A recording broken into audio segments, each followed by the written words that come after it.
እሺ እግዚአብሔር አምላካችን እናመሰግነዋለን። ራእይ ምዕራፍ 8 ከቁጥር 6 ጀምሮ እስከ 8 ያለውን እናነባለን። እዚህ ስፍራ ነው ያለነው። እስከ 9 ድረስ አነብላችኋለሁ። ሰባቱንም መለከት የያዙ ሰባቱ መላእክት ሊነፉ ተዘጋጁ። ፊተኛው መልአክ ነፋ፣ ደምም የተቀላቀለበት በረዶና እሳት ሆነ፣ ወደ ምድር ተጣለ። የምድርም ሲሶ ተቃጠለ፣ የዛፎችም ሲሶ ተቃጠለ፣ የለመለመም ሳር ሁሉ ተቃጠለ። 8 ቁጥር ሁለተኛው መልአክ ነፋ፣ በእሳት የሚቃጠል ታላቅ ተራራ የሚመስል ነገር በባህር ተጣለ። የባህር ሲሶ ደም ሆነ፣ በባህርም ከሚኖሩ ሕይወት ካላቸው ፍጥረታች ሲሶ ሞተ፣ የመርከቦችም ሲሶ ጠፋ ይላል። እግዚአብሔር አምላካችንን እናመሰግነዋለን። አጭር ጸሎት እንጸልይና እንቀጥላለን። እግዚአብሔር ሆይ ክብርና ምስጋና ላንተ ይሁን። ተባረክ፣ ተመስገን፣ ከፍ ከፍ በል። እነሆ በዚህ ሰዓት ደግሞ በፊት ስላለን ክብር ላንተ ይሁን። የቃልህ ኃይል፣ የቃልህ እውነት እንዲገለጥ፣ ብርሃንህ እንዲበራ፣ ወደ መገለጥ ተራራ ከፍ እንድታደርገን እንጸልያለን። የእውነት ኃይል ይለቀቅ ዘንድ እንጸልያለን። የጥበብም የማስተዋልም የሕይወትም ኃይል ጸጋ ሁሉ ይትረፍረፍ። እግዚአብሔር ሆይ በነገር ሁሉ እናመሰግናለን፣ እንባርካለን። ሁሉ ለአንተ ክብር ይሁን፣ እንደ ፈቃድ ይሁን። ተባረክ፣ በኢየሱስ ስም አሜን። እንግዲህ የዚህ የመለከትን ነገር ከያዝን ዛሬ ወደ 3ኛ ሳምንታችን የደረስን ይመስለኛል። በዚህ በመለከት ሐሳብ ላይ በብዙ መልኩ እያየን ያለ ነው። ስለ መለከት አውርተናል። ስለ ሰባቱ መለከት ምን እንደሆነ አይተናል። እንደገና ደግሞ በመጨረሻ ያየነው ምንድን ነው? መለከት ሊነፉ ምን ሆኑ ይላል? ተዘጋጁ። ቁጥር 6 ላይ ያለው ማለት ነው። ሰባቱ መለከት የያዙ ሰባቱ መላእክት ሊነፉ ምን ሆኑ? ተዘጋጁ የሚለው ነገር ባለፈው ሳምንት ነበር ያየነው። ይሄ መዘጋጀት ምን እንደሆነ አይተናል።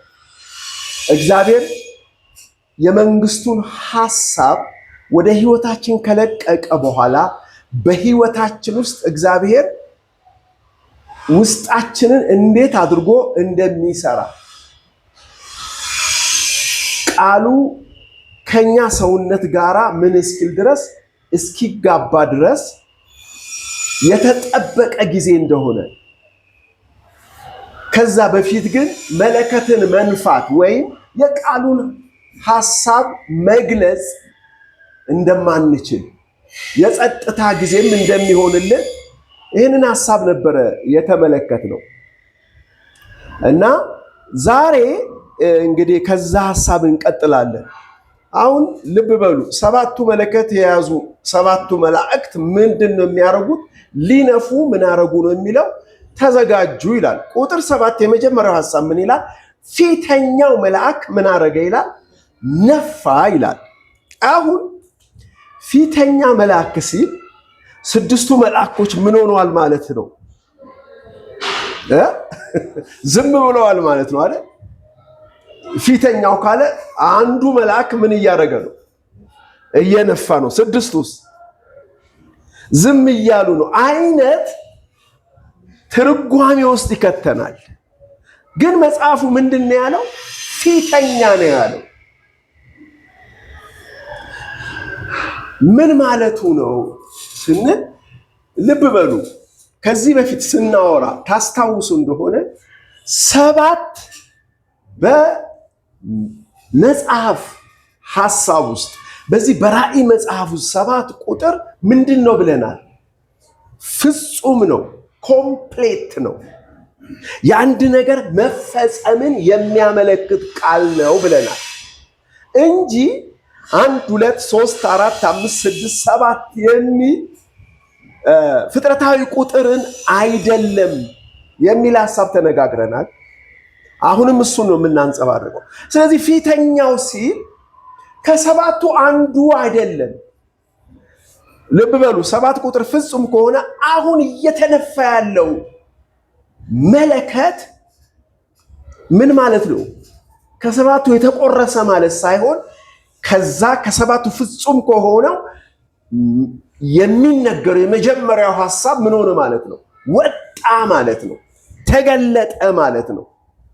እና እያንዳንዱ መልአክ ካለ 6ቱ መልአክ ዝም አሉ፣ አንዱ መልአክ እየተናገረው ማለት አይደለም። እንደዛ አይደለም። 7 ፍጹም ቁጥር ከሆነ ፍጹም የሆነ የእግዚአብሔር ሐሳብ ወርዷል። ከዚህ ሐሳብ መካከል መጀመሪያ ሊገለጥ የሚገባው ሐሳብ ምን ሆነ ማለት ነው? ወጥቷል። ይሄ 7ኛው መለከት ነው። 7ኛው መለከት ነው ማለት ነው። ስለዚህ እንዲህ ነው የምናስበው።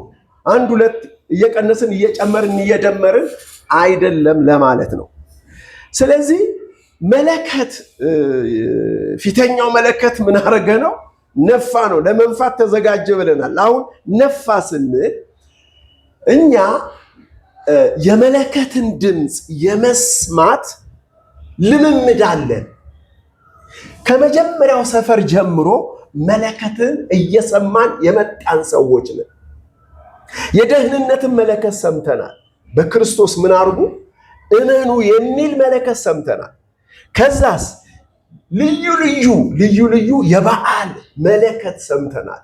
ይህን የምናገርበት ለምን እንደምናገር ጥቂት ወደኋላ ሐሳቡ ትንሽ ከፈት ላድርገው። በእስራኤል ምድር ላይ መለከት የታወቀ እንደሆነ ከዚህ በፊት አንስቻለሁ። እነዚህ መለከቶች በተለይ በ3ቱ በዓላት ጊዜ ሁሌም ምን ይነፋል? መለከት ይነፋል። መቼ? የፋሲካ እንደገናስ የዳስ በዓልና የመከር እነዚህ መለከቶች ይነፋሉ። በዓመት ስንት ጊዜ? 3 ጊዜ ማለት ነው። በተነፋ ቁጥር ህዝቡ ለበዓል ምን ይሆናል? ይሰበሰባል፣ በእግዚአብሔር ፊት ይመጣል፣ እግዚአብሔርን በበዓል ያከብራል። በመብላት በድግስ በተለያዩ ድግስ የድግሶቹ አይነት ሁሉ ይለያያሉ በበዓላቱ ማለት ነው። ስለዚህ እኛ በመጀመሪያ የመለከት ድምፅ ሰምተን ተሰበሰብን፣ የደህንነት ከዛስ የጴንጤቆስጤ የመንፈስ ቅዱስ መውረድ ደግሞ መለከት ሰማን። በእነዚህ ሁሉ በረከቶችን ምን አድርገናል? ተካፍለን አሁን 3ኛው መለከት ነው ምን እየሆነ ያለው? የሚነፋው። ከዚህ በፊት ባለፈው ሳምንት ተናግሬያለሁ።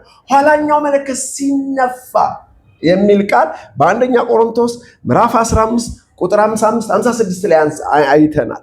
የኋላኛው መለከት ሲነፋ ሙታን ምን ይሆናሉ? ይነሳሉ። እኛ በቅስፈተ ዓይን እንለወጣለን የሚል ሐሳብ አይተናል። አሁን እንግዲህ በራእይ መጽሐፍ ውስጥ 7ቱ መለከት የሚለው ሐሳብ የኋላኛው መለከት ምን መሆን ነው?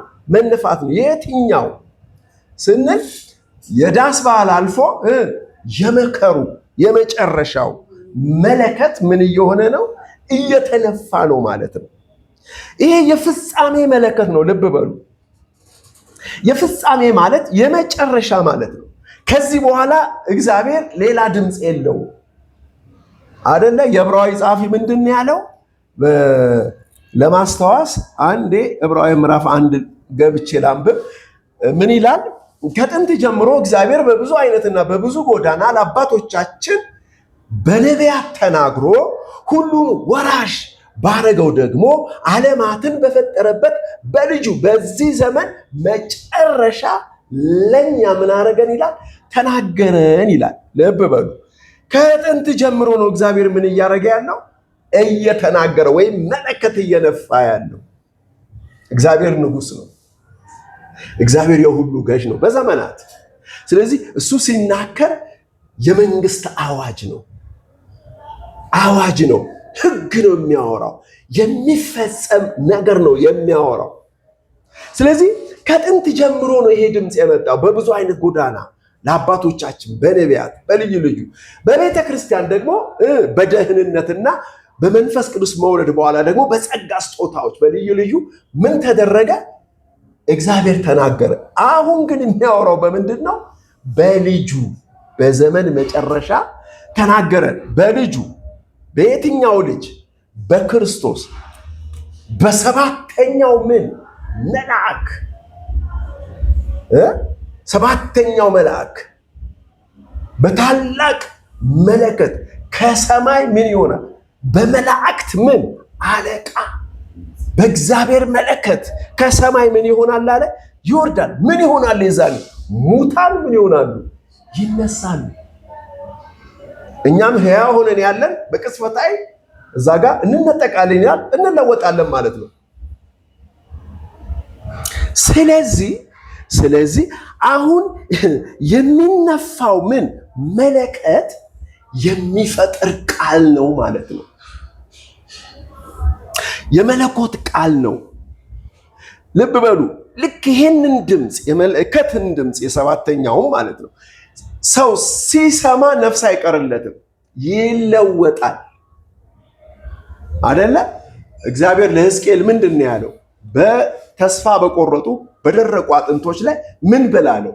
ትንቢት ተናገር አለ። እንዳዘዘኝም ምን አረኩ አለ?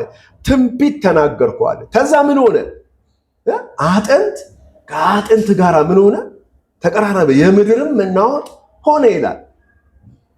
እና አጥንት ከአጥንት ጋር ተሰብስበው እስከምን ድረስ? ሕያዋን ሰራዊት እስኪሆኑ ድረስ። በምኑ ካልን በድምፁ የመለኮት ድምፅ፣ አሁንም የመንግስቱ ድምፅ። ይሄ የሚለቀቀው የእግዚአብሔር ድምፅ በህይወታችን ውስጥ ምን የሚል ነው? የሚሰራ ነው። ታስታውሱ እንደሆነ አሁንም በዚሁ በራእይ መጽሐፍ ላይ ምዕራፍ 8 ላይ ስንጀምር ጥናውን ይዞ ወደ ምድር ምን አደረገው? ወረወረው ይላል አይደለ? ወደ ምድር በወረደ ጊዜ ምን መጣ ነው ያለው? መብረቅ አይደለ? የምድር መናወጥ አይደለ? በረዶ ምድር ላይ ሲሆን እናያለን። ምኑ ነው ያመጣው? ጥናው ወረደ ነው የሚለው። ምንድን ነው ጥናው? በዛ በጥና ውስጥ ምን ነበር? ዕጣን ነበር፣ እሳት ነበር። ይሄ ምንድን ነው አለን? የጸሎት መልስ ነው ብለናል። እግዚአብሔር የጸሎትን መልስ ወደ ምድር ምን ሲል ሲመልስ በንግግር ነው፣ በቃል ነው። ቃሉን ወደ ምድር ሲልክ በምድር ምን ሆነ? ነውጥ ሆነ፣ መብረቅ ሆነ፣ ነጎድጓድ ሆነ፣ ድምፅም ሆነ ነው የሚለው። አሁንም እዚህ ጋር መለከቱ ይሄንን ይፈጥራል፣ ምድርን ያናውጣል። በምድር የተሰራውን የሰውን ስራ በሙሉ የነፍስን ስራ የነፍስን ልምምድ በሙሉ ምን ያደርጋል? ያጠፋል ማለት ነው። ስለዚህ ይሄን የመለከት ድምፅ ምን እያደረግን ነው? አሁን እኔ እናንተ እየሰማን ነው ማለት ነው። እና ምንድን ነው የሚሆነው? ይሄ መለከት ድምፅ ወደ ምድር በሚለቀቅበት ጊዜ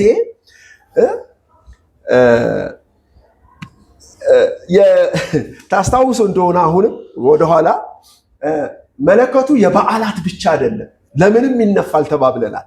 ለጦርነትም ይነፋል። ሰው በአንድ ቦታ ላይ አርፏል አይደለ? ለጉዞ እንዲንቀሳቀስ ይነገራል፣ እንዲቆም ይነፋል።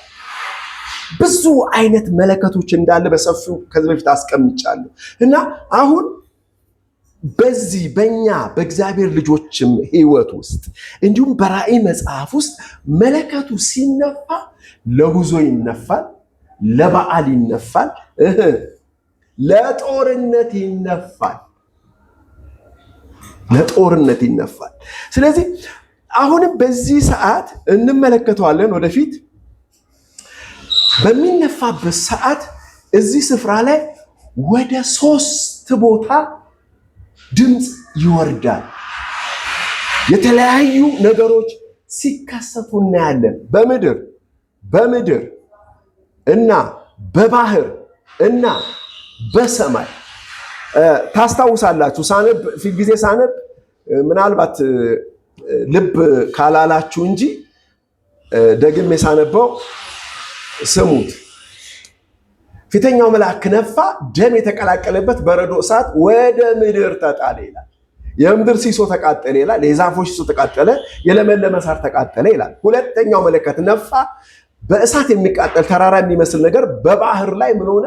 ተጣለ ይላል። የባህርም ሲሶ ደም ሆነ ይላል። በባህርም በሚኖሩት ሕይወት ላላቸው ሲሶ ሞቱ። የመርከብ ሲሶ ምን ሆነ ይላል? ጠፋ ይላል። ሶስተኛው መልአክ ነፋ፣ ችቦ የሚመስል ታላቅ ኮከብ ከሰማይ ወደቀ፣ በወንዞች በውሃዎች ምንጮች ሲሶ ላይ ወደቀ። የኮከቡ ስም ሬቶ ይባል ነበር ይላል። ያ ብቻ አይደለም። ስናነብ በሰማይ ላይ ፀሐይ፣ ጨረቃ፣ ከዋክብት ጨለሙ ብሎ ይናገራል። እየወረድን ስናይ ምን ላወራ ነው እዚህ ጋር የመጣሁት? እዩት። ልክ መለከቱ ሲነፋ በሶስቱም ሰፈሮች ክስተት ይከሰታል። በምድር በባህር እና በሰማይ። ምንድን ነው ይሄ ብለን ስንመለከት ይሄ የህዝብ መኖሪያ ሰፈሮች ናቸው። በባህር የሚኖር ህዝብ አለ፣ በምድር የሚኖር ህዝብ አለ፣ በሰማይ የሚኖር ህዝብ አለ። ምንድን ነው ይሄ ካልን አሁንም ባህር ውጫዊ ሰውነትን የሚያመለክት ነው። ይሄ ሰውነት ይሄ በውጪ ሰውነታችን አሁን ይሄ እንቅስቃሴ ነው አይደል? በውጪ ያሉ እንቅስቃሴዎች ሰውነትን የሚያመለክት ስጋን የሚያመለክት ሰፈር ነው ባህር። ስለዚህ ዘወርስት ማለትም ዝቅተኛው ክበብ ነው። በጨለማ ድቅድቅ ጨለማ ነው። ባለማስተዋልም ፈጽሞ ማስተዋል የሌለበት አመፅ የበዛበት የውጭው ሰፈር እርኩሰት፣ ጉልሙትና፣ አመፅ፣ ነፍስ ግድያ፣ ዝርፊያ፣ ልዩ ልዩ የህዝብ አመፅ የት ነው የምናገኘው? በውጪ በሰውነት ላይ ነው የምናገኘው። ቀጥሎ ደግሞ የምናየው በሰው ነው ብያቸዋለሁ፣ ነፍስን ነው። ያ ደግሞ ምንድን ነው? ምድርን ያመለክታል። ይሄ ውጪው ባህር ነው ብያቸዋለሁ። ምድር ደግሞ ነፍስ ናት። የነፍስ ሰፈር ደግሞ ምንድን ናት? የምድር ሰፈር ነው። ይሄ ሰፈር ምንድን ነው? የሃይማኖት የግብዞች ሃይማኖታዊ ስርዓቶች የሚካሄዱበት የነፍስ መንፈሳዊ እውቀት የሚካሄድበት ሰፈር እንደሆነ እንመለከታለን። የእግዚአብሔር ስም ብሩክ ይሁን።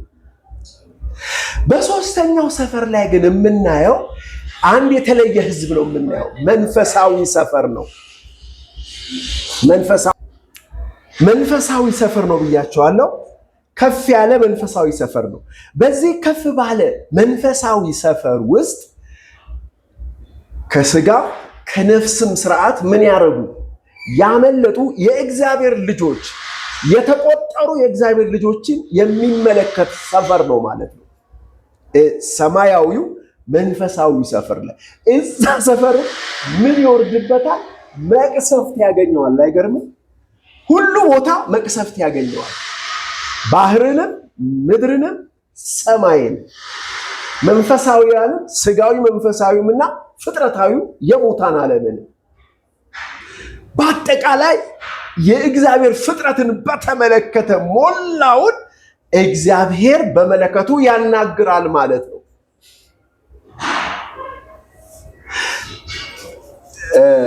እንግዲህ ይህን የምናገረው ከዚህ በኋላ የምናያቸው ሐሳቦች መግቢያዎች ናቸው። ሌላው ቁጥሮችን ነው የምናየው። ይኸውላችሁ አሁን እዚህ ጋር ሲሶ ሲሶ ሲሶ ሲሶ የሚል 12 ጊዜ ተጽፏል። እናንተ ቆጥራችሁ ድረሱበት። ውስጡ 12 ጊዜ ሲሶ ሲሶ ተቃጠለ፣ ሲሶ ነደደ፣ ሲሶ ደም ሆነ፣ ሲሶ ሞተ እያለ ያወራል። የተለያየ ሳርም አሳም የባህር አሳም የምድርም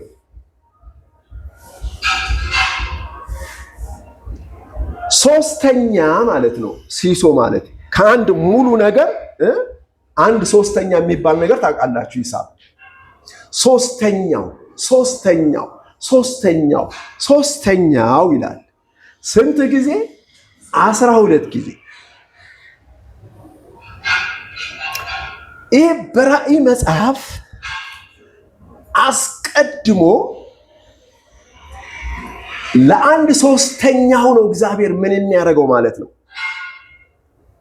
መቅሰፍቱን በቅድሚያ የሚለቀው ማለት ነው።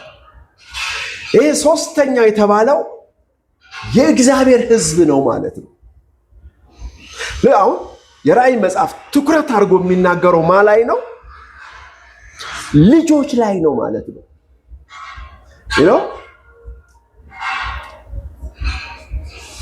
ሰባት መለከት ነው ብያቸዋለሁ። አሁን ደግሞ ሰባቱን የመጀመሪያ የተናገርኩት ነገር ይጠበቅ ፍጹም ቁጥር ነው የሚለው እንዳያዛችሁት።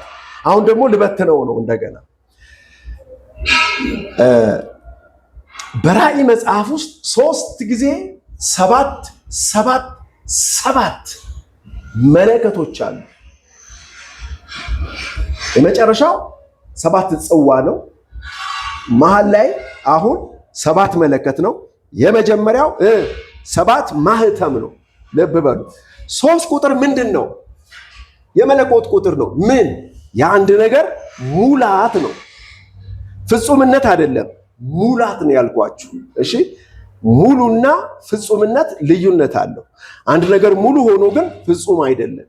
ለምሳሌ ሰው ነፍስ፣ መንፈስ፣ ስጋ አለው። ስንት ክፍል አለው? 3 ግን በኔቸሩ በባህሪው ፍጹም ላይሆን ይችላል። ክፍሉ ነው።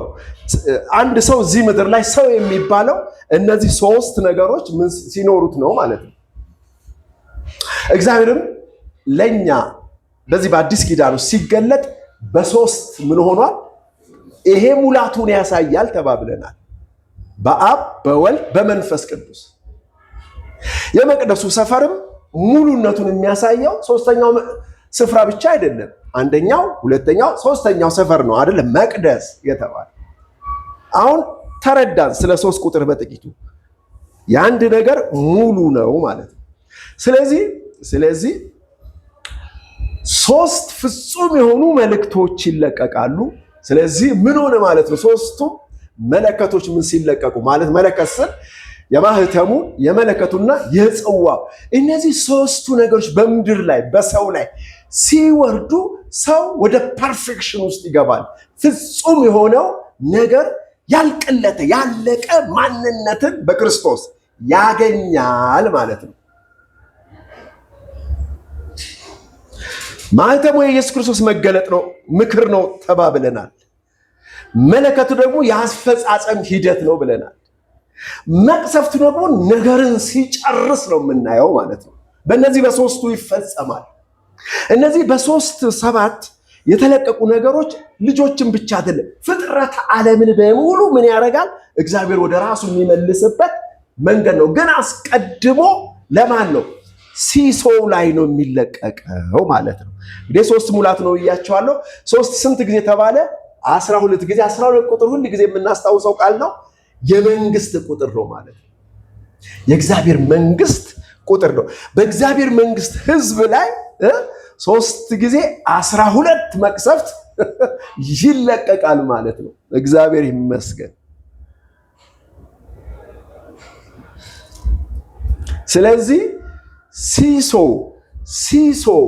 ሲሶ እንዲሆነ እንዲያሆነ ሲል በእኔ ላይ ነው ማለት ነው። በእኔ ፐርሰናሊ በእኔ በእያንዳንዳችን ላይ በተመረጡት ላይ በተጠራነው ላይ አስቀድሞ ለአይሁዳዊ ደግሞ ለግሪክ ሰው አይደለም የሚለው፣ ከዛስ ወደ አሕዛብ ነው የሚለው ወንጌል እንኳን። ስለዚህ እግዚአብሔር በቅድሚያ ለመረጠው ለልጆቹ ፍጥረትን ነፃ የሚያወጣበትን መሳሪያው ልጆቹ ነንና በእኛ ነው እግዚአብሔር አስቀድሞ ይሄን ጉዳይ ምን የሚያደርገው የሚለቀው ማለት ነው። ሌላው ልክ እዚህ ጋር ለምሳሌ ቁጥር 8 ላይ ምንድን ነው ያለው? ቁጥር 7 ማለት ይቅርታ 7 ፊተኛው መልአክ ነፋ ይልና ደም የተቀላቀለበት በረዶ እሳት ሆነ ወደ ምድር ተጣለ፣ የምድርን ትሶ ተቃጠለ እያለ ይናገራል። እነዚህ መቅሰፍቶችን ስናስባቸው አንድ ነገር ያስታውሱናል። ወዴት ይወስዱናል መሰላችሁ? ወደ ግብፅ ምድር ይወስዱናል። እግዚአብሔር በግብፅ ላይ ያደረገውን ነገር ያስታውሰናል። ዘፍጥረት ምዕራፍ 13 እና ምዕራፍ 12 ላይ እንመልከት። ልክ ይህንኑ አይነት ነገር ሲያወራ ታዩታላችሁ። 12 ምን ይላል? 12 እኔ በዛች ሌሊት በግብፅ በግብፅ አገር አልፋለሁ፣ በግብፅ አገር ከሰው እስከ እንስሳ ድረስ በኩሩን ሁሉ ገላለሁ፣ በግብፅ አማልክት ሁሉ ላይ እፈርድባቸዋለሁ፣ እኔ እግዚአብሔር ነኝ ይላል። ምዕራፍ 13ስ ምን ይላል? ኖ ምዕራፍ 13 አይደለም፣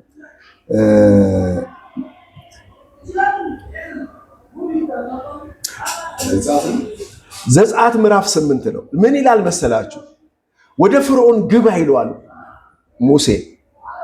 እግዚአብሔር እንዲህ ይላል፣ ያገለግለኝ ዘንድ ሕዝቤን ልቀቅ ይለዋል። ለመልቀቅ እምቢ ብትል ግን እኔ አገርን በጓጉንቸር ምን አደርጋለሁ ይለዋል? እመታለሁ ይለዋል።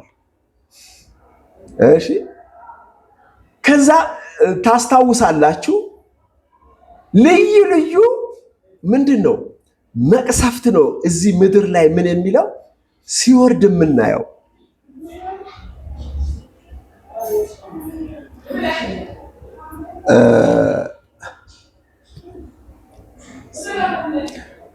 ቦታውን አሁን እንዲሁ ለማየት አልችልም እንጂ ኦኬ፣ እስቲ ቁጥር 19:7 ላንብብላችሁ። እግዚአብሔር ሙሴን አለው፣ አሮንን በትር ውሰድ፣ ደምም እንዲሆኑ በግብፅ ወንዞች፣ ውህኖች፣ በወንዞች፣ በመስኖች፣ በኩሬዎቻቸው ውሃ ከማከማቻቸው ሁሉ ላይ እጅን ዘርጋ፣ በግብፅ አገር በእንጨት ዕቃና በድንጋይ ዕቃ ሁሉ ደም ይሆናል ይለዋል። እንደገና ሌላ ጊዜ ምን ያደርጋል? በረዶ እንዲዘንብ አድርግ ይለዋል። በረዶ የተቀላቀለ። እንደገና በሌላ ጊዜ ምን ይለዋል? እሳት እንዲወርድ አድርግ ይለዋል። እነዚህ ነገሮች ሁሉ በምን ላይ ወርደዋል ነው እያልኩ ያለው? በግብፅ ምድር የተደረገ ትሬንድ ነው፣ ልምምድ ነው። ሰማዶ ለምን አረገው ብለን ብንጠይቅ አንብቤ ያለው ሕዝቤን ያገለግለኝ ዘንድ ሕዝቤን ምን አድርጋለሁ? ልቀቅ፣ ባትለቅ ግን በዚህ መቅሰፍት እመታለሁ ብሎ እነዚህ መቅሰፍቶች በግብፅ ምድር ላይ ሲወርድ እናያለን። ስለዚህ መቅሰፍቱ ፐርፐዙ ወይም ዓላማው ምንን ለማድረግ ነው? በግብፅ በባርነት ቀንበር የወደቀውን ሕዝብ ምን ማድረግ ነው? ነፃ ለማውጣት ነው፣ ለማስለቀቅ ነው። በኃይል ነበረ ምን የሚያደርገው? ያስለቅቅ የነበረው ማለት ነው። ኦኬ፣ አሁን ታዲያ በዚህ በራእይ መጽሐፍ ላይ ይሄው ቃል እንዴት በድጋሚ መጣ? እንደገና አሁን ከሰማይ እግዚአብሔር እንደ ግብፅ ምድር መቅሰፍት ሊያዘንብ ነው እንዴ ብለን መጠየቅ እንችላለን። ብዙዎች እንደዛ እየመሰላቸው እንደዛም ይተረጉሙታል አይደል? ምንድን ነው ስንል አንደኛ በእርግጥ እግዚአብሔር መቅሰፍትን ሲልቅ ህዝቡን ምን ለማድረግ ነው? ከኃጢአት፣ ከሃይማኖተኝነት፣ ከሞት፣ ከህግ ስራት፣ ከውጫዊ ከዚህ ዓለም ተጽዕኖ፣ ከሰይጣን የሚሆን ተጽዕኖ፣ ከዚህ ባርነት ምን ለማድረግ ነው? ነፃ። እንደገና ከኃጢአት ህግ፣ ከስጋ ከነፍስ ኃይል እውቀት ህዝብን ምን ሊያደርግ ነው? ነፃ ሊያወጣ እነዚህ መቅሰፍቶች ይለቀቃሉ። እና የምን መለከት ነው የሚለቀቀው? የጦርነት መለከት ነው ማለት ነው የሚለቀቀው። አዋጁ ድምፁ ጦርነት ነው ማለት ነው። እግዚአብሔር ሊዋጋ ነው ማለት ነው። ምን የሚለው የሚወርደው ማለት ነው። ሳነብ እንደሰማችሁት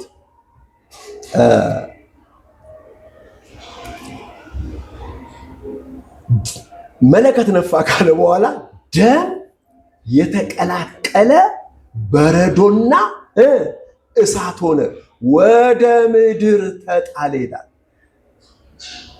የምድርም ሲሶ ምን ሆነ ይላል? ተቃጠለ። የዛፎችም ሲሶ ተቃጠለ። የለመለመ ሳር ሁሉ ምን ሆነ ይላል? ተቃጠለ ብሎ ነው የሚነግረን። እንግዲህ እነዚህ ነገሮች መቃጠላቸው፣ መውደማቸው ውጪ ላይ ያለን ሳር እግዚአብሔር አቃጥሎ፣ ዛፍ አቃጥሎ፣ ወይ በባህር ውስጥ ያለ እንስሳን አቃጥሎ ምን ጥቅም ያገኛል? በቃ ከሰው ካልተረጎመው በመንፈስ ይሄንኑ ይደግመዋል አይደል? ደም፣ ከዛ የተቀላቀለ ምን በረዶ፣ ከዛ እሳት። ምንድን ናቸው እነዚህ? በራሳቸው እያንዳንዳቸው ትርጉም አላቸው። በሚቀጥለው ሳምንት የምናየው ሐሳብ ነው። ዛሬ የዚህ አጠቃላይ የመለከቱ መነፋት መግቢያ ሐሳቦችን ነው አለፍ አለፍ እያልን ምን የምንለው የምናየው። ስለዚህ እነዚህ መቅሰፍቶች አስቀድሞ ግብፅን ተመለከትን አይደል? አሁን ደግሞ ማንን ነው? በቤተ ክርስቲያን ላይ የሚለቀቅ ማለትም በእግዚአብሔር ልጆች ሕይወት ላይ የሚለቀቁ መቅሰፍቶች ናቸው ማለት ነው። የሚለቀቁ ምንድን ናቸው? መቅሰፍቶች ናቸው።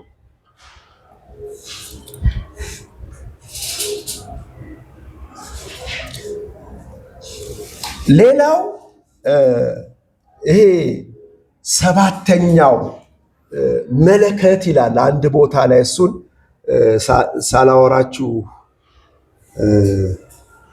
ምንድን ነው አልጨርስም ሐሳቤን።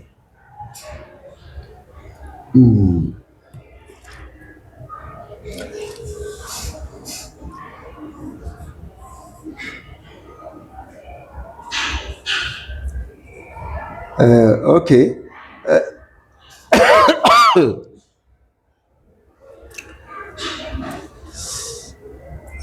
ሰባተኛው መለከት ነፋ ይላል። ምን ተፈጠረ? ምን ተፈጠረ? እስቲ እሱም ብቻ አውርቼ ለዛሬው እጨርሳለሁ። ሰባተኛው መለከት የሚገኘው የት መሰላችሁ?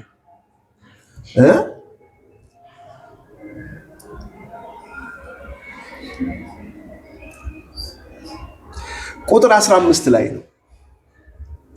ሰባተኛው መለከት ነፋ፣ በሰማይም የዓለም መንግስት ለጌታችን እና ለእርሱ ለክርስቶስ ሆነች፣ ለዘላለም እስከ ዘላለም ይነግሳል የሚሉ ታላላቅ ድምፆች ሆኑ ይላል።